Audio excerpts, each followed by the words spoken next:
बिस्मिल्लाहिर्रहमानिर्रहीम। अस्सलाम वालेकुम। हज़रत अबू हुरैरा रज़ी अल्लाह तआला अन्हु से रवायत है कि रसूलुल्लाह सल्लल्लाहु अलैहि वसल्लम ने इरशाद फरमाया, हसद से बचो, क्योंकि हसद नेकियों को इस तरह खा जाता है जिस तरह आग लकड़ी को खा जाती है। रसूलुल्लाह सल्लल्लाहु अलैहि वसल्लम ने इरशाद फरमाया, आपस में हसद ना करो, आपस में बुग़्ज़ व अदावत न रखो, पीठ पीछे एक दूसरे की बुराई बयान ना करो।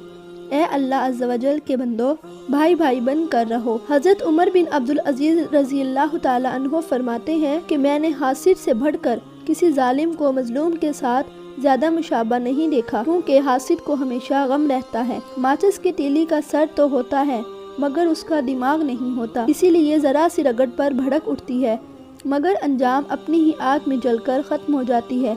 हासिद की मिसाल भी बिल्कुल ऐसी ही है। हसद करने वालों की मुस्कुराहट फीकी और तंजिया होती है, हासिद की हंसी तमस्खर होती है और आंखों में भी एक अजीब सी कैफियत होती है। हासिद किसी की तारीफ के मौका पर अपनी तारीफ शुरू कर देता है। दूसरों की कामयाबी या खुशी का मौका होता है तो गुफ्तगू का रुख बदल देता है, जिस मौजू पे बात हो रही हो उससे हटकर गुफ्तगू करने लगता है, किसी दूसरे शख्स की बुराइयां और गीबत शुरू कर देता है और उसके ऐब लोगों में बयान करने लगता है। ऐसे शख्स का मूड बदलने लगता है और एकदम बुझ सा जाता है और माहौल से बेजार नजर आने लगता है। किसी की इज्जत और शोहरत उस शख्स से बर्दाश्त नहीं होती। ऐसा शख्स काबिल इज्जत इंसान को हमेशा बदनाम करने की कोशिश में लगा रहता है। हासिद के शर से बचने के लिए रसूलुल्लाह सल्लल्लाहु अलैहि वसल्लम ने मुख्तलिफ अज़कार बताए हैं, लेकिन मैं आपको इधर सिर्फ 2 अज़कार बताऊंगी कि सुबह फजर के बाद और शाम मगरिब के बाद सूरह फलक, सूरह नास और सूरह इखलास को 3-3 बार पढ़ने के बाद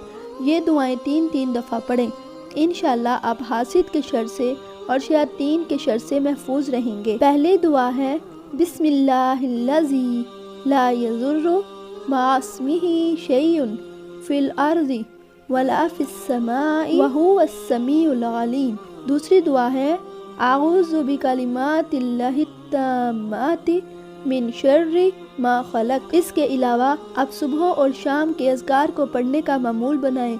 इंशाअल्लाह आप सुबह से शाम तक और शाम से अगली सुबह तक अल्लाह ताला की हिफ्ज़ व अमान में रहेंगे। अल्लाह ताला से दुआ है कि अल्लाह ताला हमें इस बुराई से बचाए और हमें हासिद की नज़रों से बचने की तौफीक अता फरमाए। आमीन सुम्मा आमीन।